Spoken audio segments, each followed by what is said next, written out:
Bonsoir à tous et merci d'être avec nous dans ce nouveau numéro de votre magazine Tac au Tac. Ce soir, je reçois Monsieur Jean Mangalibi, environnementaliste qu'on ne présente plus. Monsieur Jean Mangalibi, bonsoir, bienvenue. Bonsoir, dans Tac au Tac Magazine. Comment allez-vous? Nous, on va très bien.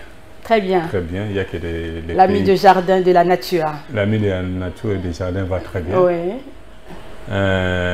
On continue à accompagner les pays, les dirigeants, les gouvernants, que ce soit au niveau provincial, que ce soit au niveau national. Donc, on continue à jouer fidèlement notre rôle. Alors là, c'est une bonne chose. Je pensais que vous seriez déjà en Égypte, parce que le monde de l'environnement s'est réuni autour d'une table du 6 au 18. Pendant 12 jours, on va parler de la dégradation de l'environnement. Vous êtes environnementaliste, mais vous êtes toujours là. Ce n'est pas tout le monde qui doit aller en Égypte. Ah, d'accord. Le plus important, le plus important, nous avons Madame la ministre qui va nous représenter. Oui, elle va nous représenter, oui. Nous allons croire qu'elle va aller avec la vision ou la parole sortie de la bouche du chef Congo Pays Solution. Quand on parle du Congo Pays Solution, ne veut pas dire que Congo Pays mendiant. Ah, c'est ça aussi.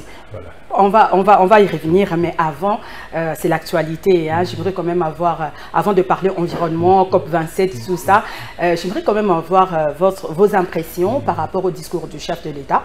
Le chef de l'État a parlé ce jeudi, vous avez vu, il a appelé à la mobilisation des Congolais, à taire nos divergences pour vaincre le M23 et à rester soudés. Tous derrière les FRDC, derrière l'État congolais. Et il a aussi avoué que la diplomatie n'a pas marché. Après plusieurs négociations, mais rien ne marche. Dans l'Est, on continue toujours à tuer les M23, en train de tuer Bunagana toujours, Rutshuru également. Et puis, je ne sais pas... Oui. Nord Kivu, nos amis du Nord Kivu, Ituri, Sud Kivu, en tout cas, sont en pleurs chaque jour. Comment avez-vous trouvé? Quelle lecture faites-vous? Est-ce que le chef de l'État a rencontré l'attente de la population? En partie, oui. Parce qu'il y a un mot qu'il n'a pas dit. C'est déclarer ouvertement la guerre. Ah, déclarer la guerre. Parce qu'on doit savoir une chose. On a suivi le secrétaire général des Nations Unies qui a reconnu que la MONUSCO n'a pas les armes que la M23 a. M23 des armes sophistiquées. Puisque la MONUSCO, ce qui est vraiment étonnant, savoir que la MONUSCO, c'est la force internationale. Et voir que l'M23 est plus tué par rapport à la MONUSCO, ça montre déjà qu'il y a l'anguille sur roche. Ça, c'est un de deux. Du fait de dire que regarde la manière dont les armes sont arrivées, la MONUSCO ne connaissait pas. Ce qui veut dire, ça montre que le Congo, la solution du Congo viendra du Congo. Du Congo, oui. Alors, du fait d'appeler tous les Congolais à se mettre ensemble, je crois que c'est tout ce qu'on a toujours demandé. Parce qu'aujourd'hui, il faut appliquer la politique que De Gaulle avait amenée à l'époque. Il a demandé à tous les Français, l'arche de guerre, mettons de côté, on doit se mettre ensemble pour buter l'ennemi. Du fait de le faire, ça c'est très positif. Maintenant, il doit avoir autour de lui. Parce que ce qu'on doit arriver à savoir aujourd'hui, que ce soit au niveau du gouvernement, que ce soit au niveau de l'Assemblée, ou les fameux unions sacrées. Les fameux unions sacrées. Oui, c'est l'union sacrée, oui. L'union sacrée, oui. Ça, c'est vraiment un échec. De voir qu'ils se sont mis ensemble, mais ils n'ont pas leur compris. Union n'a abouti à rien. Ça a abouti complètement à rien. Ils n'ont jamais compris exactement quels sont les enjeux, à part applaudir les chefs. En réalité, ils devaient être direct avec les chefs par rapport à cette situation. Je prendrais le cas quand les chefs demandaient qu'on se mette ensemble. Aujourd'hui, nous savons qu'on est hyper infiltrés. Parce que j'ai suivi dernièrement les députés de Tsingipolulu, ce qui s'est passé au niveau de l'Assemblée. Le Congo a plus de 450 tribus. Mais il n'y a pas de Hutu, il n'y a pas de Tutsi. Nous savons qu'aujourd'hui, le Congo est agressé par le Rwanda. Je ne suis pas contre le peuple rwandais. Mais aujourd'hui, tout Rwandais qui est au Congo, on doit commencer à bien réfléchir avant de voir exactement comment essayer de cohabiter. Surtout ceux qui sont dans la politique. Parce que quand on suit souvent les scandales au niveau de l'Assemblée nationale, il est dit, ça c'est depuis l'époque de Kamere, qui est les désordres qu'on a à l'Est, les commanditaires sont ici dans l'Assemblée nationale. Aujourd'hui, Ntinga dit pareil. Boss aussi avait dit ça, il a demandé à tous ces députés de quitter l'armée, les groupes armés. Non seulement quitter les groupes armés, il doit d'abord quitter l'Assemblée.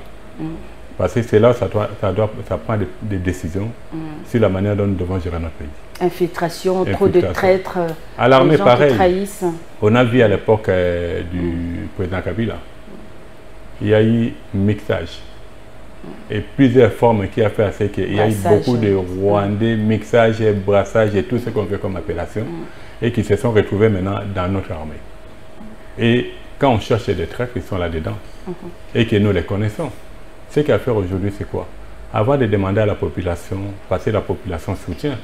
Je vis il y a de cela 3 ou 4 jours, la population a marché à Goma, mais il a été repoussé par la police pour dire que le président dit autre chose. Mais sur le terrain, nous faisons autre chose. On avait même demandé depuis aussi l'expulsion de Karega. Ça s'est fait il n'y a pas très longtemps.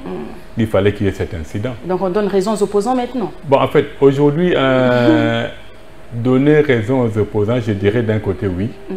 Mais quelque part là, les opposants ne jouent pas vraiment franc jeu par rapport à la situation de l'Est. Comment ça? On attend à ce qu'il y ait un problème pour voir comment parler. Parce que la gestion... Ils font de la récupération. C'est ce que nous devons éviter. On doit arrêter avec les récupérations. Nous savons que le Congo est agressé. Le Congo est agressé par les Rwandais. Je sais qu'on n'a pas la décision, mais il y a moyen d'organiser des marches. Même si on est repoussé, c'est ce qu'on devait faire. Mais sur le terrain, ce n'est pas ce qu'on fait. Conséquence, l'ennemi avance. Or, avec l'idée que le président a aujourd'hui, ce qu'il y a à faire, c'est quoi? On commence par Martin Fayulu. Mozito. Il doit tendre la main. Il doit à tous ses opposants, approcher tous ses opposants. C'est ce qu'on doit faire. Et puis approcher, mais c'était que Didier Momengi. Parce qu'à l'époque de Kabila Père, c'est grâce à Didier Momengi qu'on a pu arriver à bloquer l'avancée des Rwandais. Donc, il doit maintenant revoir l'histoire, savoir exactement telle personne, ce que ça peut être son apport. Et puis par après, quand l'ennemi sera buté dehors, c'est à ce moment que nous allons voir comment réorganiser les choses pour que le Congo arrive à jouer réellement le rôle de pays solution. Mais ce qu'il y a à faire, c'est quoi? Nous devons enlever dans la tête l'esprit des Congo pays mendiants. Et puis de deux, la situation n'est pas seulement à l'Est. Nous voyons là où il y a la guerre. Même à l'Ouest aussi. Là où il n'y a pas la guerre. Aussi, même à l'Équateur. Mais c'était toujours les Rwandais. Et partout, on parle toujours des Rwandais. Or, il y a des situations qu'on doit arriver à améliorer en amont. Je prends le cas de Kinshasa. À Kinshasa, il n'y a pas de guerre. Mais le niveau des désordres qu'il y a à Kinshasa, qu'est-ce qu'on doit faire? Il faut assainir chaque endroit. Aujourd'hui, il faut que pendant qu'on tire à l'Est, à Kinshasa, on connaît à donner des autorisations pour bâtir, implanter des bars. Mais non, je ne suis pas contre les bars. Mais il faut arriver à réglementer. Et il faut encore organiser des concerts pour qu'une personne bénéficie. Non. Si on doit organiser des concerts, on doit organiser des concerts qui feront en sorte que ce qu'il y aura comme retombée. Je dirais, mais ce n'est plus le moment d'organiser les concerts. C'est le moment de véhiculer un message pour que les Congolais puissent être conscients qu'il est agressé. Il faut sensibiliser. Une large sensibilisation. Une large sensibilisation parce que nos frères de l'Est se sentent un peu rejetés. Ils sont isolés. Parce qu'on parle plus de l'Est, mais il faut citer quand même. Il faut citer Ituri, il faut dire Nord Kivu, Sud Kivu. Hein, il y a un peu un écart là quand on parle de la guerre dans l'Est, c'est comme si... Le problème est partout. Je prends du côté du Nord. On a parlé au niveau de la République centrafricaine. Les responsables numéro 1 des Nations Unies là-bas, c'est un Rwandais. Et qu'il y a les militaires rwandais qui sont là-bas prêts à entrer au Congo. Ici, vers les centres, vers les Maïndombe, dans le temps, on disait que les Mbororo qui sont venus avec les vaches, ce ne sont pas des civils, ce sont des militaires. Aujourd'hui, nous sommes en train de voir. Parce qu'ils ne parlent pas Lingala, ils ne parlent pas nos langues. C'est maintenant qu'il faut chercher à savoir exactement comment faire en sorte que les gens qu'on suspecte, comment les mettre à l'écart. Cela permettra... Mais comment ils ont l'accès? Nous avons quand même un service de sécurité ici, non? Des renseignements, tout ça. Service de renseignements, quand on voit que les choses évoluent. Moi, je crois qu'il y a quelque part là, je dirais autour du chef, on ne l'a pas vraiment aidé. Parce qu'en réalité, son entourage, il devait dire, regarde, il y a telle situation, face à telle situation, si nous allons avec telle politique, voilà ce qui va arriver. Mais c'est fait qu'ils sont restés là juste pour voir exactement comment tirer les avantages de leur côté ils n'ont pas passé la République. Aujourd'hui, nous vivons la situation que nous sommes en train de vivre. Donc, mais ce n'est pas tard. Oui, il faut trouver des solutions. On n'a pas besoin de ressasser le passé, hein, parce qu'il y a des opposants déjà qui critiquent vraiment le discours du chef de l'État. Hein, et donc, ce n'est pas le moment d'un combat de leadership. On doit se mettre ensemble, c'est très important. On doit vraiment, on ne doit pas confondre la politique interne et la politique extérieure. Bon. Externe, intérieure, parce que nos politiques confondent un peu. Bon, aujourd'hui, quand on parle de l'intérêt de la nation, c'est là, moi je suis de la société civile. Pour moi, le plus important que les pays aillent.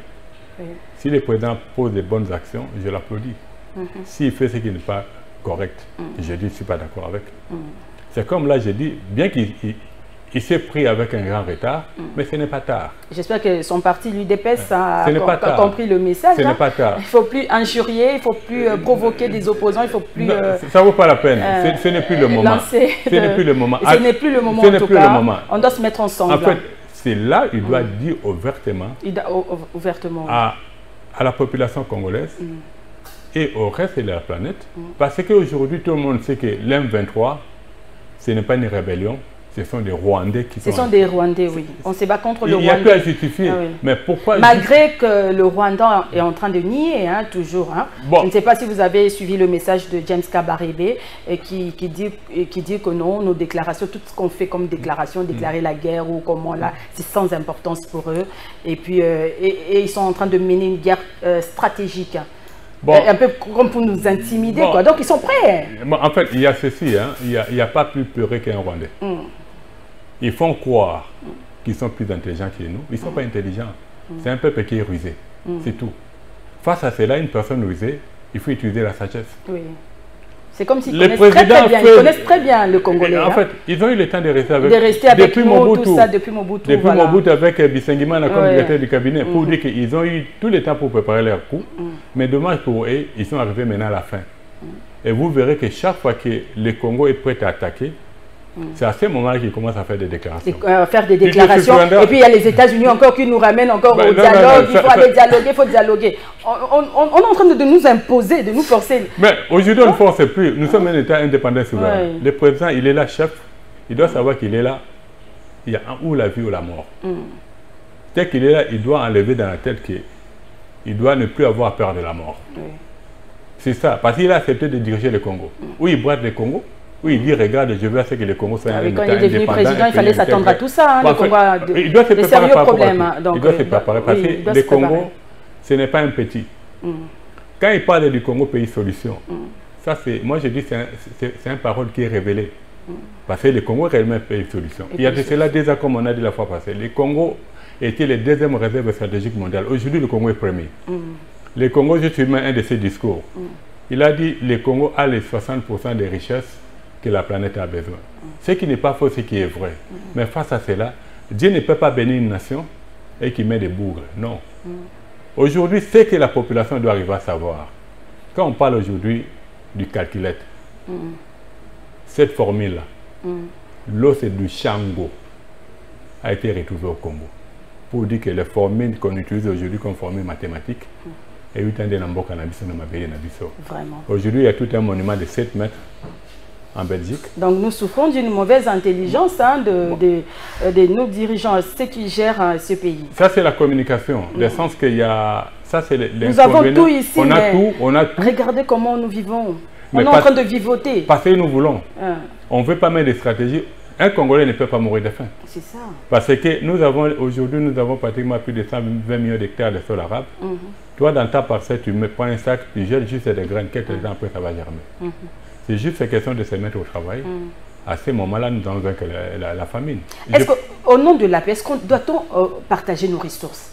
Parce que j'ai suivi une fois le discours la déclaration de Sarkozy, et qui a dit clairement qu'avec tout ce qu'on a comme richesse, on doit partager avec les autres, avec nos voisins. Est-ce que la France partage ses richesses avec les autres? Dis-moi un pays que tu connais sur cette planète qui partage des richesses avec les autres. Donc les Occidentaux sont tous derrière. Tu sais, hein, quand la main de Dieu est dans une nation, ils peuvent tous être derrière le Rwanda. Nous allons le vaincre. Ça, c'est une dimension que les chefs doivent comprendre. que tout Congolais doit comprendre. On doit s'organiser. Hein? À l'interne. Tu sais, les jours où le président mettra réellement la machine en marche, vous allez voir que cette guerre ne prendra même pas un mois. Ça ne prendra même pas un mois. Et puis, ça va être la chute. Êtes-vous sûr que nous allons, parce que, bon, en écoutant les discours du président, ben, c'est vrai qu'il a avoué, la diplomatie n'a pas marché, et c'est que l'état des sièges aussi n'a pas marché. Puisque Rutshuru est parti, Bunagana, j'espère que nous allons récupérer. Hein, les FARDC sont en train de combattre là au front. Bon, espérons que... Récupérer, vous savez, le Congo, c'est un pays mystère. Ils peuvent beau dire, c'est l'une nation quand tu vas en Israël, au temple au niveau de Capernaum, où tu vois la carte du Congo dessinée là où Jésus se mettait. Ce n'est pas partout dans le monde, c'est l'unique seul pays. Pour dire que le Congo restera un et indivisible. Malgré tout ce qui comme Mobutu l'a dit. Malgré tout il faut qu'on fasse des pactes avec les diables. Bon, ça c'est l'erreur qu'il avait commis. On ne doit pas faire associer les diables. Non. Il faut rester constant. Nous savons que nous avons un Dieu, créateur de toutes choses, qui agit jusqu'aujourd'hui. Mais Colette Bragman l'a dit aussi que le Congo n'a pas, la RDC n'a pas de soutien. Mais la RDC n'a qu'un seul soutien, c'est son peuple. Mais tu sais quoi? Quand vous avez tout, vous attendez encore quel soutien? C'est ça aussi. Hein. Ce qui reste, c'est juste mettre des stratégies en place. Parce que la grâce que le président aujourd'hui a, c'est quoi? Il a affaire à un peuple qui veut réellement que les choses changent. C'est question que lui, il arrive à aménager son entourage, qui part au lieu de la compagnie. D'arrêter aussi de voir, nos politiques doivent être aussi, cet esprit d'égoïsme-là, de vouloir s'enrichir seul, hein, l'enrichissement illicite, tout ça, des détournements. Ça, c'est l'impunité. Oui. Parce qu'en réalité, ce que le président doit faire, c'est quoi? Il demande aux opposants de venir vers lui, mais il doit quand même arrêter une grande partie des gens qui sont autour de lui. Il doit aussi rassurer les opposants. Hein. Il doit d'abord commencer par arrêter autour de lui. Parce que quand on voit aujourd'hui tout ce qu'on a aujourd'hui comme conflit foncier, on voit qu'autour de lui, il croyait avoir des amis. En réalité, il a des loups. Pour dire que dès qu'il est là, parce que la personne qui va les livrer, ce sont ceux qui sont autour de lui. Il doit voir, par rapport au temps qu'il a eu à gérer le pays, qui sont des gens qui sont restés fidèles et intègres, qui sont restés honnêtes, avec une bonne moralité, qui ont respecté la gestion des biens publics. Ceux qui sont impliqués, il va d'abord commencer par les coffrer. Les coffrer sanctionnés. Il reste là, juste à ce que nous allons terminer le conflit avec le Rwanda. C'est à ce moment-là qu'on va les faire sortir. Parce que la majorité d'entre eux, beaucoup sont impliqués dans ça. Dès qu'il est fait, les opposants vont venir, il va voir que quand on va se mettre réellement au travail, beaucoup de choses vont changer. Ça va aller comme si... il faut que les chefs de l'État aussi soient vraiment sincères. Hein, bon, les tout va se jouer à son niveau. Même les opposants aussi. Ça doit se jouer à son niveau. S'il n'est pas sincère, ça ne marchera pas. S'il est réellement sincère, il dit que je le fais avec mon cœur. Oui, je reconnais, je ne peux pas gagner la diplomatie a échoué. Tout ce que ces gens-là disaient, c'est juste pour me caresser. Je ne veux pas, donc je ne peux pas gagner toute seule. Je ne veux pas compromettre. Je ne vais plus compter sur telle puissance. Je mets Dieu devant. Il se met en marche. Et les chefs il verra que Dieu enverra des puissances extérieures qui vont venir pour l'aider proprement. Mais s'il dit, regarde, parce qu'aujourd'hui, ce qu'il doit arriver à savoir, c'est qu'il doit enlever dans la tête que l'élection 2023, je dois postuler, non. Aujourd'hui, dans sa tête, on veut bien qu'il y aura l'élection au cas où en 2023. On recherche d'abord la paix. D'abord la paix. Et la paix, il doit être sincère avec lui-même. Il doit être sincère avec la nation congolaise. Parce que tel que nous sommes là, l'unique et seule bénédiction que nous avons, c'est ce beau magnifique pays.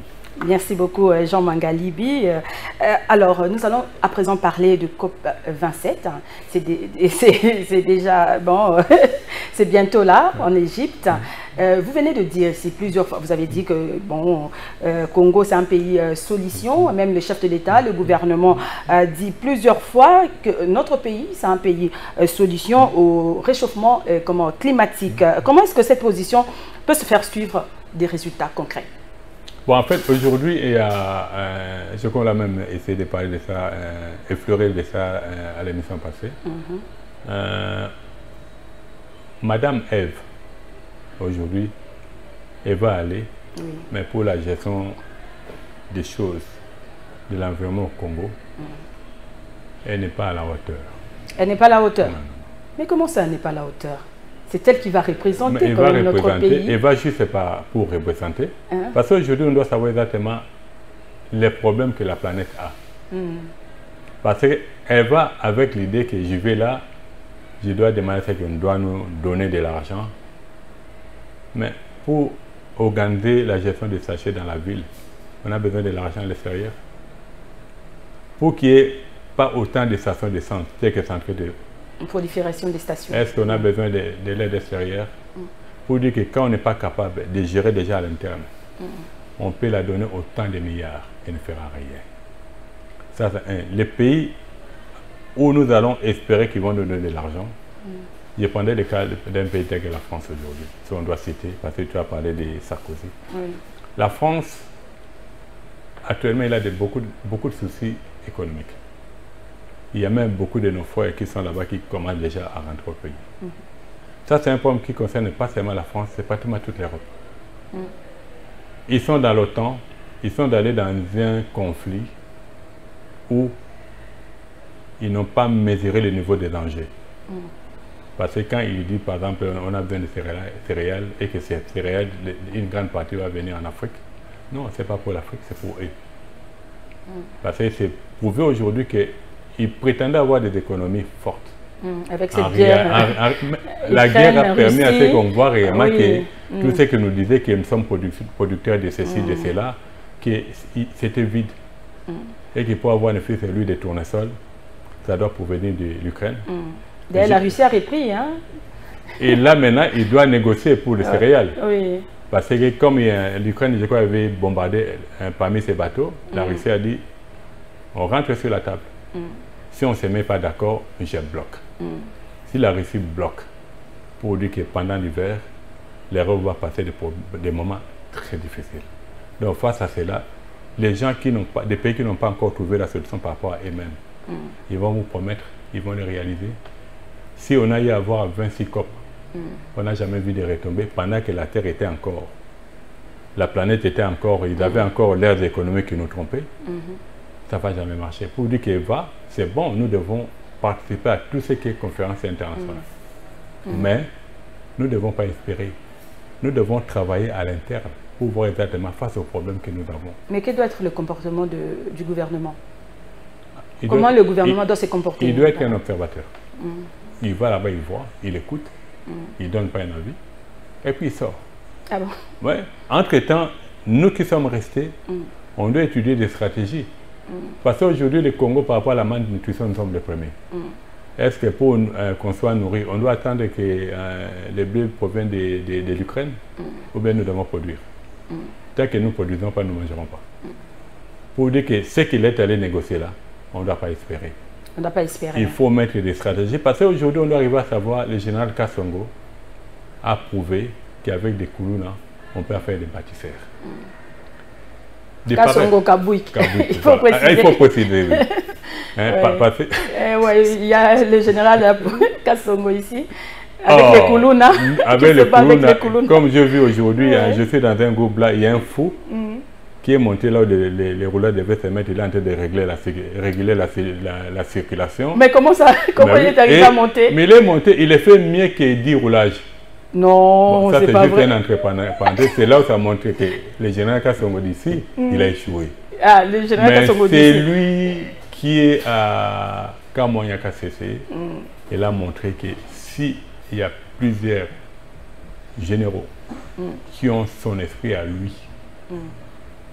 en moins de 6 mois, le Congo peut commencer à exporter. Pour dire que cette histoire de famine va disparaître. Les Koulouna, il y en a pratiquement dans les 26 provinces. Pour dire qu'il y a possibilité, les Koulouna de Kinshasa qu'on a envoyé à Kamonyaka CC, les Koulouna de Kamonyaka CC, on les envoie à l'Équateur, c'est des Katang, on les envoie dans les Bas-Congo, et ça règle les problèmes. Entre-temps, on va réguler les bars, parce que ça, c'est la distraction. Trop de bars, hein? Trop de bars. Les bars doivent être... Seulement les bars et les églises, alors? On doit commencer par des bars, parce que ce sont les bars qui empiètent. Parce que quand tu vas se taper... Mais pendant cette période de la guerre, hein, de l'Est quand même, les responsables religieux, là, ne réagissent pas. Nous voyons seulement les chefs coutumiers. Bon, ce sont des chefs coutumiers qui déclarent, qui font des déclarations, tout ça. Mais les responsables religieux, ils sont là seulement avec la CENI, pour les élections. Il y a des ceux-là qui ne parlent pas, oui, mais qui sont en train de prier pour ces pays. Ah, d'accord. Ils sont là, ils ne parlent pas. On ne les connaît pas, on ne les voit pas. Parce que y a eu mais les responsables religieux qu'on connaît. Moi, ceux qu'on connaît, ils parlent ceux qui pas. sont visibles, oui. Ceux qui sont... Par rapport à la situation du pays, ils ne parlent pas. Pendant qu'il y a la crise et les conflits des temples de 10 millions, 4 millions de dollars, ce n'est pas le moment. C'est le moment d'envoyer les fidèles au travail. C'est le moment d'enseigner les fidèles d'aller dans l'armée. Parce qu'on a besoin... Ah oui, les chefs de l'État aussi appellent les jeunes à aller dans l'armée, adhérer et tout ça. Mais ça, normalement, l'Église... Bien que les opposants disent que non, l'Église doit relayer les messages. Parce que c'est un message pour l'intérêt national. Parce qu'aujourd'hui, c'est le Libanais va Kende. Ah oui, les enfants de Mbosso, les enfants de Samalou Kondé. Finalement, il n'y aura personne qui va aller en guerre. Mais avec Mobutu aussi, il y avait ses enfants qui ont fait l'armée. La différence entre nous, je dirais, Mobutu c'était un homme, bien que bon, les Rwandais l'avaient, ils l'ont trompé, ils l'ont désorienté. Quand on voit les débuts de Mobutu, avant que Bisengema devienne son directeur de cabinet, on sentait que c'est un pays qui promettait beaucoup. Parce que vers les années 70, $1 et un Zaïre valait $2 canadiens. Pour dire qu'on avait une économie plus forte que le Canada. Mais avec la situation telle que ça a évolué, et on sait aujourd'hui là où nous en sommes. Pour dire que mieux vaut tard que jamais, les erreurs du passé nous permettra de bâtir un pays meilleur. Oui, il faut tirer des leçons. Quand on voit les passés en suivant Thomas Louaka, dans Je connais le Congo. Je connais le Congo, oui. Il nous a parlé des exploits de nos vaillants soldats. Aujourd'hui, je vois le cimetière de Kassavo qui est en train d'être vendu par la ville. Wow. Parce que ça, tout à fait 50 ans. Là, on a enterré nos vaillants grands-pères qui se sont battus pendant la Première et la Deuxième Guerre mondiale. Comme on veut effacer l'histoire, on dit on vend. Dans des endroits pareils, on n'a plus assez d'espace vert. On met la pelouse, quelque chose de propre. Ça doit être parmi les poumons. Tant que nous n'aurons pas de dirigeants ou des personnes qui doivent accompagner les chefs, qui n'ont pas l'esprit des Congo pays solutions, qui restent dans les Congo pays problèmes, vous allez voir qu'on continue à mettre les pays dans des problèmes. Il faut d'abord avoir aussi l'amour, l'amour de ce pays. Il faut aimer ce pays. Il faut accompagner. Nos dirigeants n'accompagnent pas. Même la population ne fait qu'accompagner des individus. On doit accompagner ce pays, le Congo. On n'a que ça comme pays, c'est beau pays, avec tout ce qu'on a comme ressources. Pour que la population arrive à accompagner, les chefs ont un travail à faire. Parce que c'est à lui de donner la ligne. Parce que là, c'est à lui de donner la ligne de conduite. Ça prouvait que son entourage a échoué. Aujourd'hui, si même le Premier ministre doit tomber, on cherche quelqu'un de l'opposition, on met là, ça ne posera pas un problème. Et là maintenant, on donne des objectifs, on te met là, voilà ce que tu as comme objectif. Si tu échoues, voilà là où tu vas te retrouver. Bien. Alors, revenons un peu, COP27, l'environnement, parce que c'est ça aussi l'actualité. Pendant que la RDC organisait comment l'après-COP, et lançait et en même temps l'exploitation de ces blocs pétroliers et gaziers, mais certains environnementalistes ont dénoncé, ils disent que ça aurait un impact sur l'environnement et l'écosystème.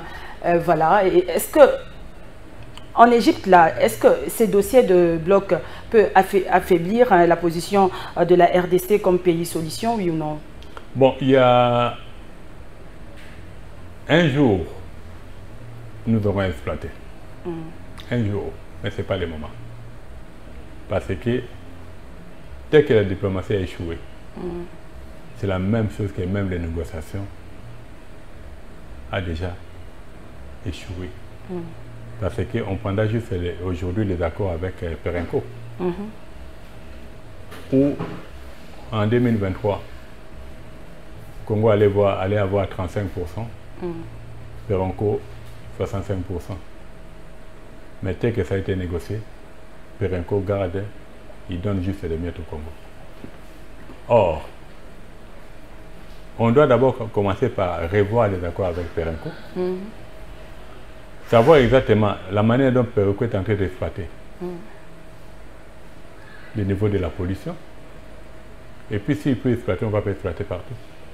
Il y a des zones où nous n'aurons pas exploité. Les zones, on sent qu'avec la végétation qui est là, ça peut rapporter beaucoup plus que le pétrole. On n'aura pas les exploiter.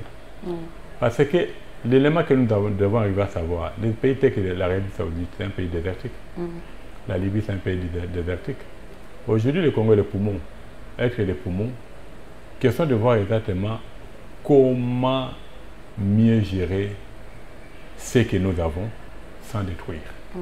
Parce que qu'on le veuille ou pas, l'exploitation du pétrole. On va quand même garder, vous êtes environnementaliste, on va quand même garder notre position comme pays solution. On doit garder, malgré l'exploitation. Non, ça va. Parce que déjà les États-Unis sont en train de nous combattre là. Et voilà. Moi je dis exploiter, c'est pas le moment. C'est pas le moment. C'est pas le moment. C'est pas le moment. Aujourd'hui, les soucis, c'est chercher d'abord qu'il y ait une stabilité. Parce que ça ne vaut pas la peine de chercher à exploiter pendant qu'il n'y a pas la stabilité. On ne va pas nous dire que c'est l'argent du pétrole qui va booster l'économie du Congo, non. Si les minéraux n'ont rien fait. L'économie du Congo sera boostée avec l'agriculture. Ce n'est pas l'exploitation du sous-sol. Ah, d'accord. Tant que le chef ne va pas comprendre cela, ça va être compliqué. Ça va être compliqué. Alors, vous êtes environnementaliste, COP27, quelles sont vos attentes? Moi je n'attends rien de là. Sincèrement, oui. Nous allons, j'ai dit nous allons, on va aller comme observateur. Ils vont parler dégradation de l'environnement. Ils vont parler, oui, ils vont parler, oui, mais qu'est-ce que vous avez fait d'abord dans votre pays avant d'aller parler chez les autres? Parce que ça ne vaut pas la peine de dire, regarde, on va les demander. Entre-temps, les mieux que vous obtenez, vous n'arrivez à rien faire. Aujourd'hui, on a vu avec la première pluie, les niveaux de bouteilles inondation en plastique. Aussi. Et bouteilles en plastique. Oui, des bouteilles, des déchets. Ça montre que vous ne faites rien. En plastique. Est-ce qu'il faut la Mais qui tenir responsable par rapport aux inondations, tout ça? C'est là où je dis, Madame Ève, arrêtez de démissionner. Mais l'hôtel de ville a fait une mise au point par rapport à ça. Qu'est-ce qu'elle a dit? Qu'est-ce que tu peux dire de bon? L'incivisme des citoyens aussi. En fait, qui sont les premiers inciviques?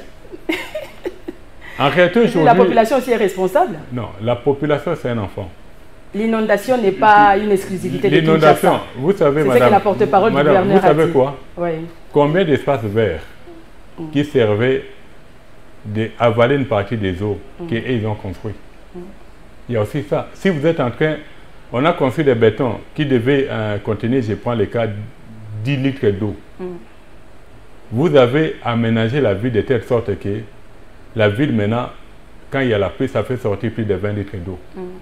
Vous attendez quoi? C'est ce que nous sommes en train de voir. Aujourd'hui, quand je dis autour du président on a failli, et qu'il y a des gens normalement qu'on doit arrêter, même le gouverneur de la ville province de Kinshasa. Même le gouverneur Gentili-Gobila aussi, on doit arrêter. On doit commencer par lui parce qu'aujourd'hui... Kinbopeto a échoué. Kinbopeto a échoué. Zéro trou. Zéro trou aussi. C'est là on va encore... C'est avec le ministre Samalou Kondé. Non, le premier zéro trou était avec lui. Ah, d'accord. Et tu te rends compte, madame, passer sur l'avenue Ngouba, il y a eu zéro trou 2020, zéro trou 2021, il y aura zéro trou 2022. Parce que les mêmes endroits qu'ils ont arrangés en 2020, ils l'ont arrangé en 2021. Donc ils ne font pas bien leur travail. Là, il y a maintenant encore des trous. Mais c'est là où les gouverneurs passent tous les jours. Dans les cas pareils, qu'est-ce qu'on fait? Il doit être interpellé, même arrêté. Parce qu'on suppose qu'il ne veille pas sur la qualité. Parce que on se souviendra en 2020. Mais il y a un budget pour la ville de Kinshasa. Le ministre des Finances dit qu'il y a l'argent qui sort quand même pour la ville de Kinshasa. Pour le nettoyage de la ville, des travaux. Donc, ce n'est que le nettoyage de la ville. Donc l'IGF doit faire un suivi. Où nous balayons, on balaye et les trucs jetés dans les caniveaux. C'est ce que vous appelez Kinbopeto. Vous déplacez un problème. Mais il faut aussi conscientiser la population. Aussi. La terre qui arrive sur les chaussées, ça c'est la population. Si on mettait la pelouse tout le long, on n'aura pas de problème. Merci beaucoup, M. Mangalibi. Un petit message de la fin, on va se dire au revoir. Message de la fin. Oui. D'abord, nous voyons... Par rapport à la marche du pays, la situation. FRDC. FRDC, oui. il ne doit pas avoir peur. Le Congo, c'est une nation où il y a la main de Dieu. Ce que je veux demander, c'est plus au chef de l'État. Parce que cette histoire de la diplomatie, on a parlé pour dire que ça a échoué. Aujourd'hui, quand on voit la situation, le jour, même l'état de siège a failli. L'unique chose à faire, il doit déclarer la guerre. Il faut un bon budget aussi pour l'armée. Hein. Vous avez vu, budget 2014 milliards. Mobilisation on trouvait l'argent où? Hein? On va espérer une partie viendra de l'extérieur. C'est ça le problème. Aujourd'hui, il est face à une situation où il est les garants. Nous ne devons pas compter sur l'extérieur. Mais il faut des hommes intègres qui doivent occuper des responsabilités, qui vont faire en sorte que nous faisons en sorte que les Rwandais rentrent chez eux avec possibilité de faire partir Kagame. Ah, ça sera bon. On espère, hein? On garde espoir que demain sera meilleur. Et cela est possible. On va gagner, on va gagner cette guerre. Quand tu vois James venir parler, ils sont déjà aux abois. Ah, parce que chaque fois que le Congo commence à se préparer, à mener des actions, c'est à ce moment-là qu'il multiplie. On a vu Kagame il y a de cela, je crois, 5 mois. Quand la population est allée juste au niveau de la frontière, c'est à ce moment-là que Kagame sortait presque chaque semaine. Pour dire qu'aujourd'hui, l'ennemi a peur. La RDC n'est pas faible, hein? Il faut se méfier de l'eau qui dort. Hein? Comme l'ennemi a peur. Mais c'est le président, c'est maintenant il faut se méfier de l'eau qui dort. C'est maintenant que tu dois te lever et aller jusqu'au bout. Parce que tu es face à une réalité. C'est qui tout double. Ou tu gagnes, ou tu perds. C'est ça. Que Dieu te bénisse. Sois sage. Conduis bien la RDC. Un très bon message. Merci beaucoup, M. Jean Mangalibi. Ça sera votre mot de la fin. Cette émission est terminée. Tous derrière nos FRDC, tous derrière l'État congolais et on gagnera cette bataille. Voilà. Mesdames, Messieurs, merci de nous avoir suivis. Merci à l'équipe technique. Au revoir et à la prochaine. Surtout, n'oubliez pas de vous abonner massivement sur ma chaîne YouTube Pocho TV officielle. Au revoir et à la prochaine.